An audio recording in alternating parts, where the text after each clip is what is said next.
What's up, everybody? Norman Baker, Woodworth Advisors. Today we're going to hit on money being more behavioral than intellectual.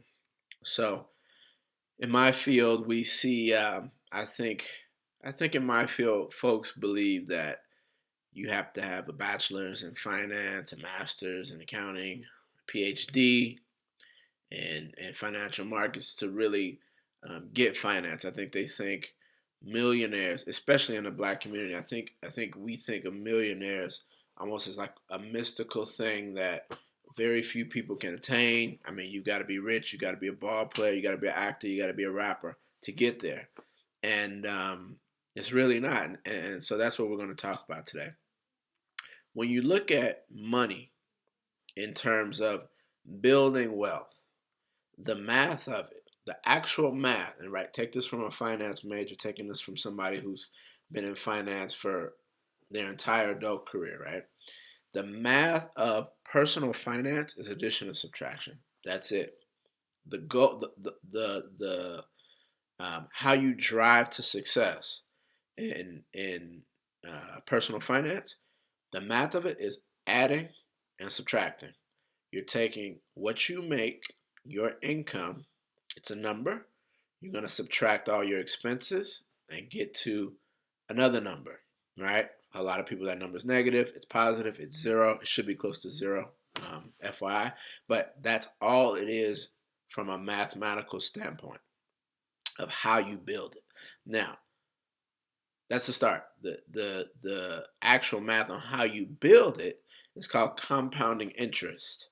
That math is multiplication. All it is you're taking a certain rate of return. And see, people in my field, we use these terms, and I really think we came up with them to confuse people, right? Rate of return, compounding interest, um, um, those kind of things. Net present value, P&Ls, income statements. All these terms doesn't mean anything. This is what you need to know. It's the old adage. You save 10% of your income. If you save 10% of your income and put it in an investment that yields historically stable returns. I talk about the stock market a lot, so we're going to talk about that. The stock market from the S&P, from its existence until the end of 2015, yields 9.6%. The S&P. Part of that's reinvested. That's another term. Reinvested dividends. Part of it's reinvested dividends. Doesn't really matter to you. From its existence to now, it's yielded 9.6% over 100 years. 9.6% on average across a 20-year time span. Okay? So the math of it is you take 10% of your money, 10%, multiply whatever you bring home by 10%. You can do it on a calculator, multiply by 0.1. That amount you need to save. When you save it and put it in a vehicle, we got a lot of names for them in the finance world. 401ks, retirement accounts, which is a 401k, Roth IRAs, Roth 401ks, mutual funds, just tons of different names for them. We can talk more in detail about the different names and different kinds. Put it in any of them that are yielding a historically long, that has a historically long track record of a good return, right? The stock market yields 9.6%. When you're looking at these vehicles, put it in the S&P. An index fund with S&P, there's virtually no fee for that, right? You purchase the S&P, you put it in, you put the 10% in there, and you watch it grow. Now, what it's going to do is going to do something called compound, meaning, if you put 5,000 in and it gains 10%, at the end of that year you'll have 5,500. The following year you're going to reinvest all of that because you're not going to take it out. You're going to put all of that back in, so now you have 5,500. You put the 5,500 in, multiply by 0.1 on your calculator. It's going to come up with a number that's higher than 5,500. It's probably be an additional 600 or so, right? So let's just say 600. Now you're at 6,100, and you continue to do that, and that's called compounding your income or your interest. Compounding interest, compounding the money that you put into the investment. Now, Why is that important? This is the key. This is one of the things, guys, listen up, listen up. This is one of the things I really want to get across. I really want to get this across because this is huge. This is huge, huge, huge. The average income in this country is around $50,000 for a household.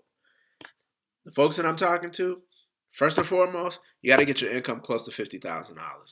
You have to do it whether you're doing continuing education, whether you're doing job training, whether you're going back to school, getting your bachelor's, your master's, your associates, your PhD. Your income has to be close to $50,000 if you want to compete in this world financially. It just has to be. Anything under that, you can still do well, but 50 and over, I think is really, really where you'll start to be able to build this. So, 50K. If you take 10% of 50K is $5,000.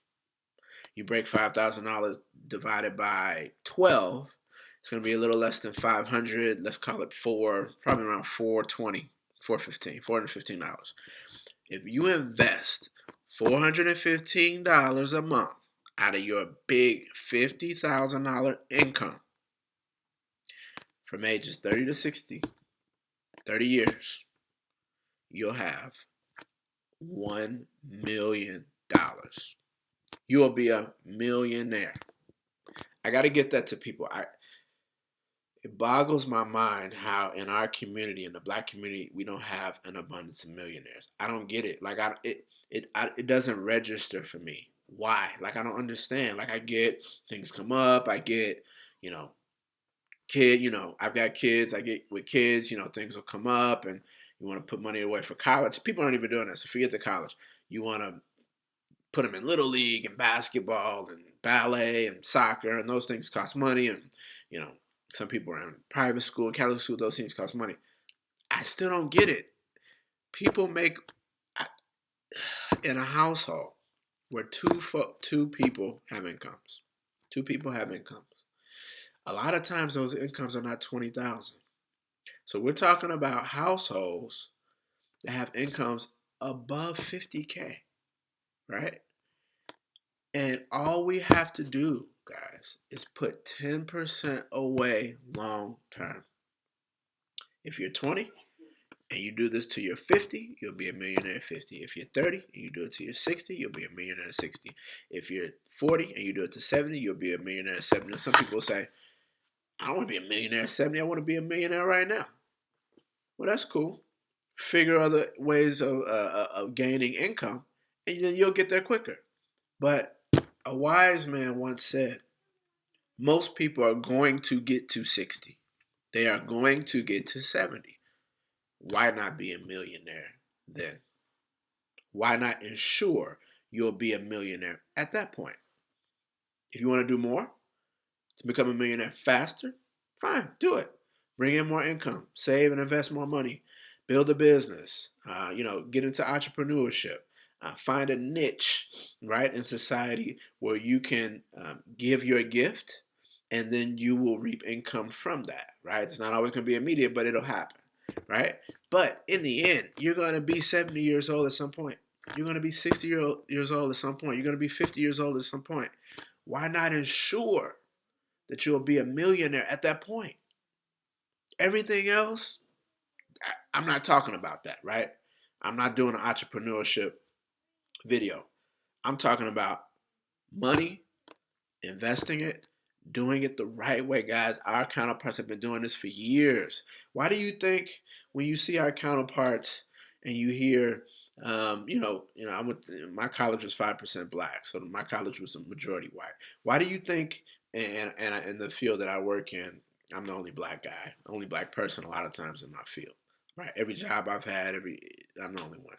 Why do you think we hear things like, my uncle has a lake house and we're going to do my bachelor party there? My father-in-law is paying for our wedding. My uncle had a home that he let me rent out when I was in college so I didn't have to pay rent. My grandfather has a home in LA. They don't live there. It's just a vacation home that they go to. Why do you think we hear those kind of stories all the time? I know it's not just me. Why do you think we hear that? And then for me, I look back and say, wow, I don't really know anybody that's doing that. How are they doing that? Why do I hear now that I'm in LA? Yeah, we purchased a home that's X amount because my father or mother or somebody in my family gave me a down payment to do it. Right? Why do we? And when we talk about down payments in LA, we're talking like 100 grand down payments in LA. Right? You're not going anywhere with 5 grand on down payment in LA, right? So why do we hear these stories? These counterparts are not geniuses by any stretch.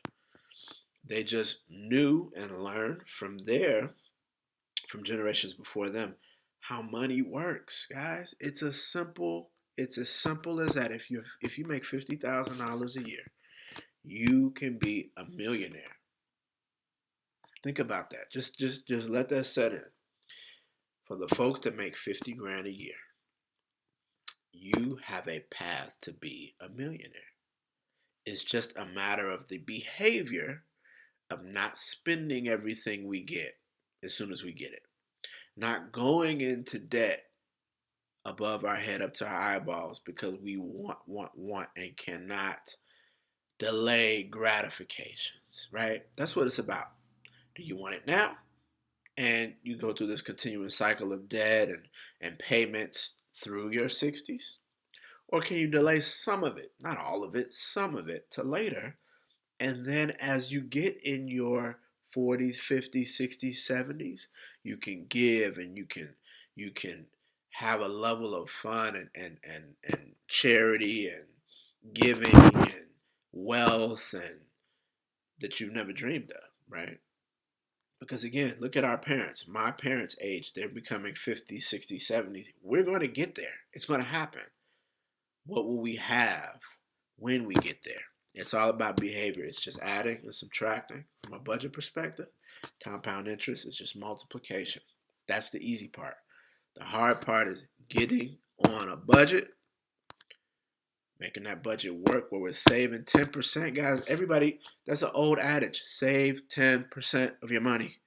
Put it in a vehicle that's safe, relatively safe, right? All investments have risk. Relatively safe and historically um, uh, safe or stable long term.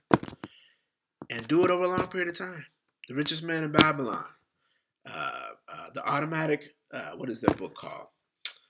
The Millionaire Next Door, The Automatic Millionaire. Like, there's tons of books out there on this. We've just got to focus and do it. All right. Hit me for comments. Let me know your thoughts. Let me know if you agree, disagree, and we'll talk about it. Let me know any other topics we're going to hit. We got a few more topics that we want to hit, so I'm going to get some of these topics out pretty rapidly. And like I said, let me know if you want me to hit anything else or anything else we want to talk about. Peace.